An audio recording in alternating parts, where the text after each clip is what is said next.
Hello प्यारे बच्चों, हमने लास्ट वीडियो में आपको रासायनिक संयोग के नियम कराए थे और रासायनिक संयोग के नियम कराने के साथ साथ हमने वीडियो के लास्ट में आपसे कहा था कि हम अगले वीडियो में आपको रासायनिक नियम के या रासायनिक संयोग के नियम से संबंधित कुछ न्यूमेरिकल कराएंगे। ठीक है, तो आज हम कुछ न्यूमेरिकल कराएंगे इसके, लेकिन उससे पहले हम डाल्टन के परमाणु सिद्धांत के बारे में थोड़ा सा डिस्कस कर लेते हैं, क्योंकि डाल्टन का परमाणु सिद्धांत क्या था। ठीक है, और अणु व परमाणु की अवधारणा क्या है। ठीक है, तो डाल्टन का जो परमाणु सिद्धांत है, डाल्टन का जो परमाणु सिद्धांत है, आपको हमने पिछली वीडियो में जो रासायनिक संयोग के नियम कराए थे, तो रासायनिक संयोग के नियम पर ही आधारित क्या है, डाल्टन का परमाणु सिद्धांत होता है। ठीक है, तो आप कह सकते हैं कि डाल्टन का परमाणु सिद्धांत क्या है, रासायनिक संयोग के नियमों पर आधारित है। अब बात आती है कि डाल्टन ने अपने परमाणु सिद्धांत में क्या क्या बताया था।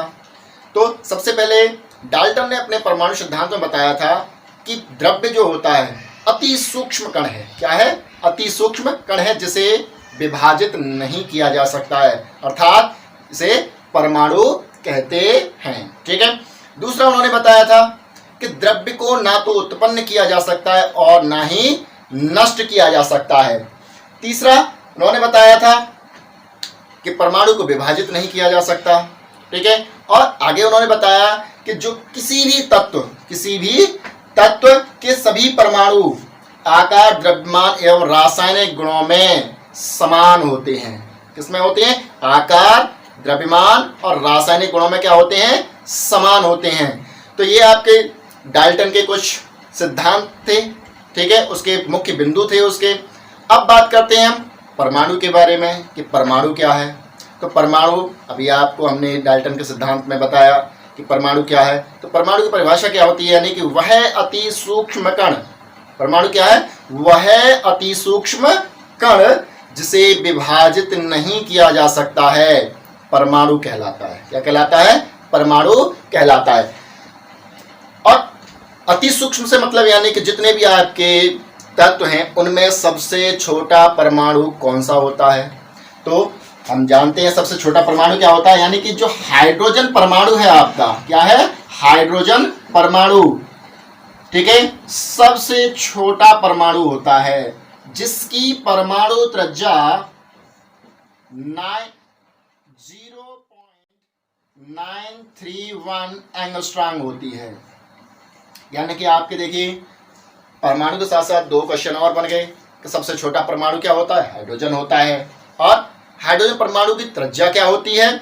0.931 एंगस्ट्रॉम होती है। ठीक है, इसी तरह अणु किसे कहते हैं?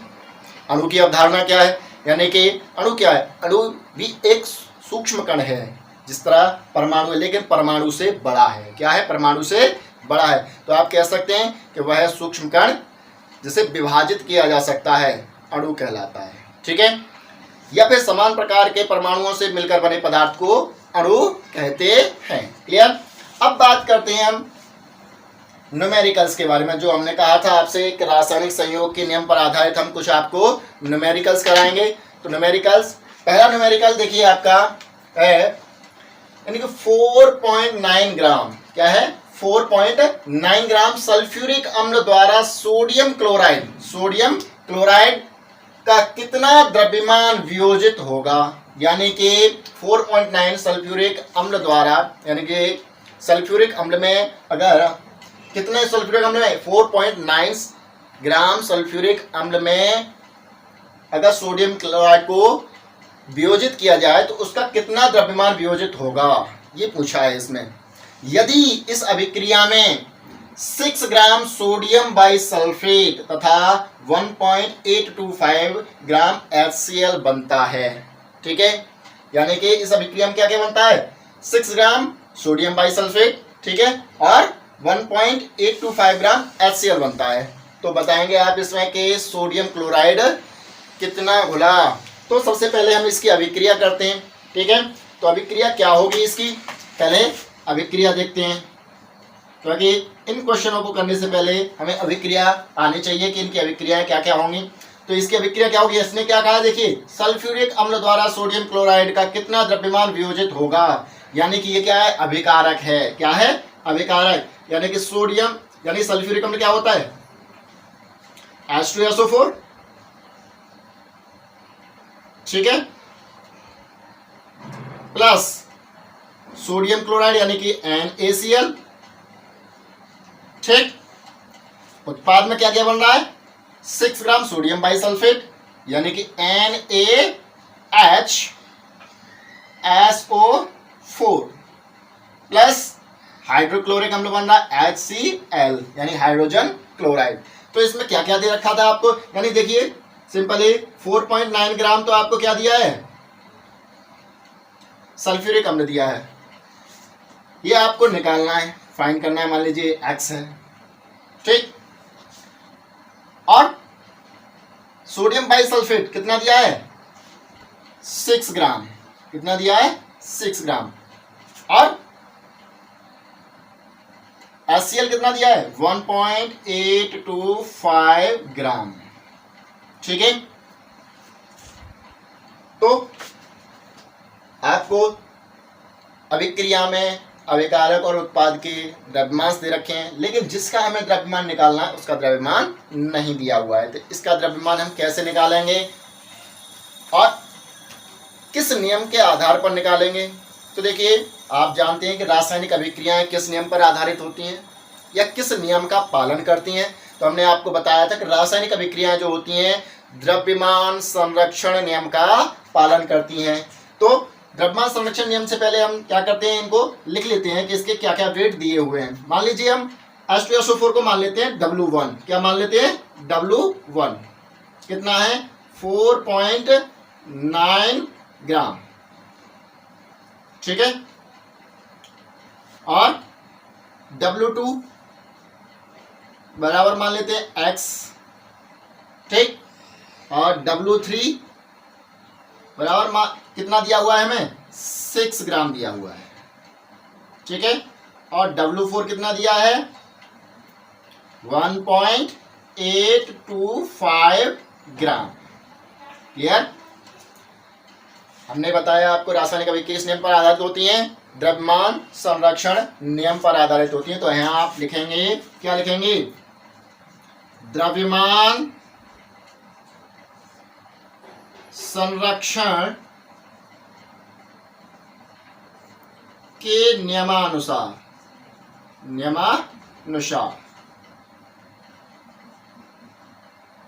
तो क्या होता है नियम, नियम होता है आपका यानी कि अभिकारक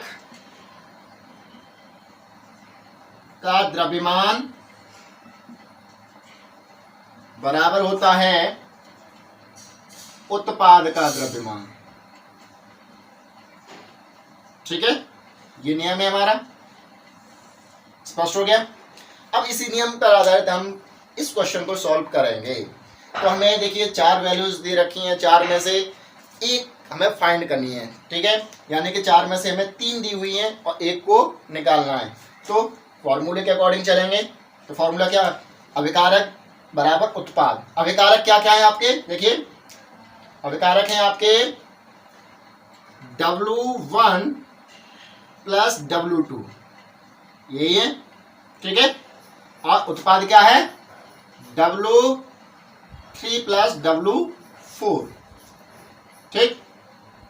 यानी कि W1 W2 W3 W4। तो ये क्या है आपका अभिकारक और ये है उत्पाद, अभिकारक और ये उत्पाद, ठीक है।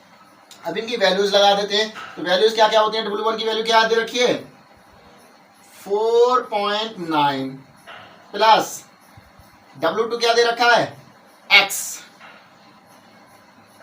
W3 क्या है, 6 ग्राम दे रखा है, ठीक है। कितना दिया है, 6 ग्राम। और W4 कितना दिया है, 1.825, ठीक है। X निकालना है तो क्या करेंगे, X is equals to 6 plus 1.825, ठीक है। 4.9 को पक्षांतर करेंगे तो क्या हो जाएगा, माइनस का हो जाएगा, तो कितना हो जाएगा 4.9, ठीक है। यानी कि 7.825 हो गया। कितना हो गया है? 7.825 टोटल इसका। माइनस कितना है? 4.9। ठीक है, इसको माइनस करेंगे तो बचेगा आपका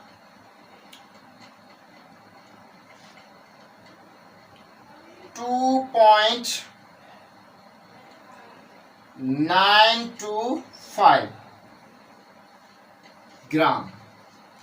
x बराबर क्या आ गया आपका? 2.925 ग्राम। ठीक है, तो आप कह सकते हैं कि 4.9 ग्राम सल्फ्यूरिक अम्ल में 2.925 ग्राम सोडियम क्लोराइड वियोजित होगा। ठीक है, पहला क्वेश्चन आपका कंप्लीट हो गया। क्लियर?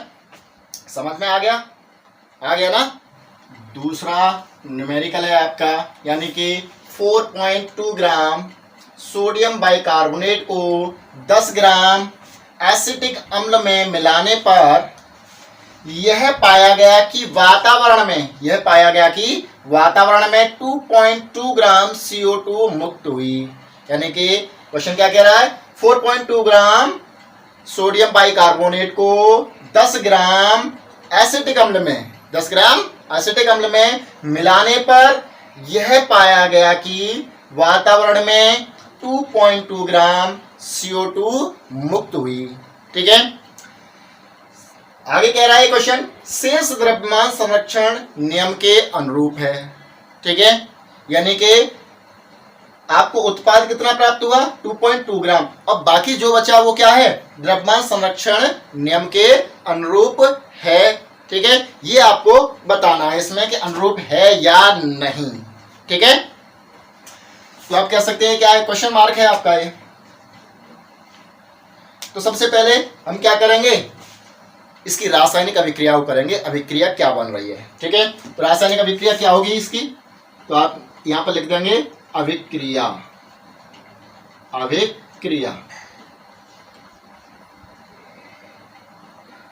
ठीक है, तो अभिक्रिया क्या होगी तो देखते हैं। सबसे पहले हमारे पास क्या है अभिकारक? NaHCO3। ठीक, यानी कि सोडियम बाइकार्बोनेट में, यानी कि 4.2 ग्राम सोडियम बाइकार्बोनेट में 10 ग्राम क्या घुल रहा है? क्या मिला रहे हैं हम? एसिटिक अम्ल, यानी कि CH3COOH। ठीक है, जब इसमें इतना मिलाया जाता है तो 2.2 ग्राम कार्बन डाइऑक्साइड मुक्त होती है। तो सबसे पहले देखेंगे कि ये अभिक्रिया होगी कैसे। ठीक है, ये अभिक्रिया क्या है? यानी कि देखिए क्या है? एक लवण है और ये क्या है? एक अम्ल है। तो लवण की जब अम्ल के साथ अभिक्रिया कराते हैं तो क्या होता है? आपने पिछली क्लास में बहुत सारी रिएक्शन पढ़ी थी इसकी, और ये भी रिएक्शन आपने की थी। तो जब भी हम अम्ल की लवण के साथ अभिक्रिया कराते हैं तो क्या होता है कि उसमें से हमें क्या क्या प्राप्त होता है? सबसे पहले हमें लवण ही प्राप्त होता है। तो लवण कौन सा प्राप्त होगा? तो हमें प्राप्त होगा, देखिए यहां पर ये सोडियम जो है, क्या है ये? सोडियम इसमें से इसको विस्थापित कर देगा। क्या करेगा? इसको विस्थापित करेगा और इसके स्थान पर पहुंच जाएगा। तो क्या बन जाएगा? CH3COONA। क्योंकि सोडियम क्या है? अधिक अभिक्रियाशील है। किसकी अपेक्षा? हाइड्रोजन की अपेक्षा। तो सोडियम ने क्या किया? हाइड्रोजन को विस्थापित कर दिया। बाकी और क्या बचेगा? तो बाकी और बचेगा आपका, देखिए अब यहां से ये निकल गया और ये भी, ये अगर यहां आ जाए तो H के कितने हो जाएंगे? 2। तो यानी कि H2 और CO3 में से एक ऑक्सीजन इसके साथ चला जाएगा तो हो जाएगा H2O प्लस CO2। ठीक है, तो ये रासायनिक अभिक्रिया हो गई आपकी। क्लियर हो गया? क्योंकि आपको देखिए अभिक्रिया में क्या हो गया कि 2.2 ग्राम कार्बन डाइऑक्साइड इसमें से क्या होता है? मुक्त होती है। और शेष क्या है? द्रव्यमान संरक्षण नियम के अनुरूप है। तो पहले हम जान लेते हैं कितना कितना था। ये था हमारा 4.2 ग्राम, ठीक है, और ये कितना है 10 ग्राम, ठीक है। तो ये टोटल हो गया कितना आपका 14.2 ग्राम। कितना हो गया 14.2 ग्राम, ठीक है। और 14.2 ग्राम में से 2.2 ग्राम माइनस कर दो, बाकी जितना बचेगा वो इसका द्रव्यमान होगा, यानी कि इनका संयुक्त द्रव्यमान होगा। तो संयुक्त द्रव्यमान कितना हो जाएगा इसमें से 14.2 ग्राम में से माइनस कर देंगे तो बचेगा आपका 12 ग्राम, ठीक है। यानी कि 12 ग्राम क्या है सोडियम एसिटेट और जल है, बाकी कार्बन डाइऑक्साइड मुक्त कितनी हुई 2.2 ग्राम। इसमें इस अभिक्रिया में पूछा गया कि ये द्रव्यमान संरक्षण नियम का पालन करती है या नहीं, ठीक है। तो आप नीचे बता देंगे इस क्वेश्चन में, यानी टोटल मास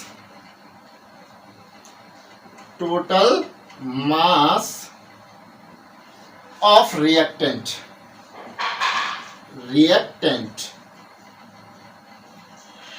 शॉर्ट में कर रहे हैं तो कितना होगा टोटल मास इसका, जोड़ दो इसको 4.2 प्लस 10 इज इक्वल्स टू 14.2 ग्राम, ठीक है। आप नीचे कर देंगे टोटल मास ऑफ प्रोडक्ट कितना हो जाएगा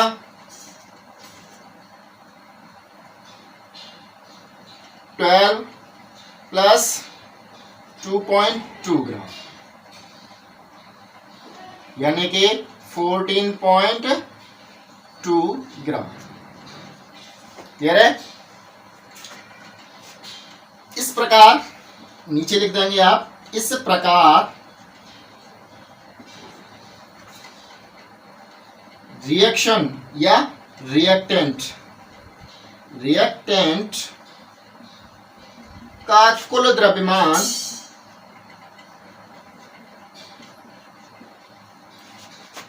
प्रोडक्ट के कुल द्रव्यमान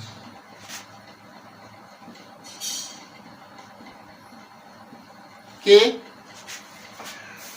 समान है, ठीक है। अतः यह सिद्ध होता है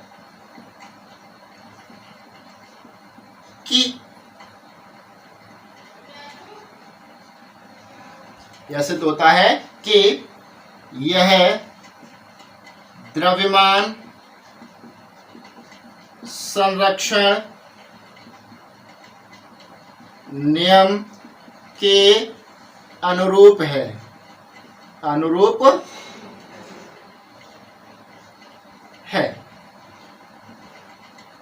क्लियर हो गया। यानी कि क्या क्या हुआ, हमने सबसे पहले क्या किया, जो हमें अभिक्रिया दे रखी थी हमने अभिक्रिया को लिखा, जो इसने कहा था यानी कि अभिकारक का द्रव्यमान इतना है और CO2 इतनी रिलीज हो रही है। बाकी जो क्या कहा इसने कि द्रव्यमान संरक्षण नियम के अनुरूप है, तो उसके अनुरूप हम देखेंगे कि जो टोटल द्रव्यमान ऑफ रिएक्टेंट है यानी कि अभिकारक का जो द्रव्यमान है और जो हमें उत्पाद प्राप्त हो रहा है, तो उस अभिकारक के द्रव्यमान में से जो उत्पाद है उसको माइनस कर देंगे, बाकी जो उत्पाद है वो उसका द्रव्यमान हो गया, ठीक है। तो हमने यही क्या किया, देखिए टोटल मास ऑफ रिएक्टेंट बराबर इतना, ठीक है, टोटल ये हो गया। टोटल मास ऑफ प्रोडक्ट कितना है 12 ग्राम, ये हो गया 2.2 ग्राम, टोटल इतना हो गया। यानी कि दोनों मास क्या हैं, एक दूसरे के इक्वल हैं। जब एक दूसरे के इक्वल हैं तो इसका मतलब ये किस नियम का पालन कर रहा है, द्रव्यमान संरक्षण नियम का पालन कर रहा है। तो आप नीचे कह सकते हैं कि रिएक्टेंट का कुल द्रव्यमान प्रोडक्ट के कुल द्रव्यमान के समान है, अतः इसलिए यह सिद्ध होता है कि यह द्रव्यमान संरक्षण नियम का अनुरूप है, ठीक है, या यह द्रव्यमान संरक्षण नियम के अनुरूप है। क्लियर हो गया। इसी के साथ आज का ये वीडियो हम यहीं पर समाप्त करते हैं। अगले वीडियो में हम मोल कॉन्सेप्ट के बारे में पढ़ेंगे। तब तक के लिए आप इसके हम कुछ न्यूमेरिकल्स आपको व्हाट्सएप ग्रुप में क्वेश्चन सॉल्व करने के लिए दे देंगे, जिसे आप अपनी प्रैक्टिस करके देखेंगे, ठीक है।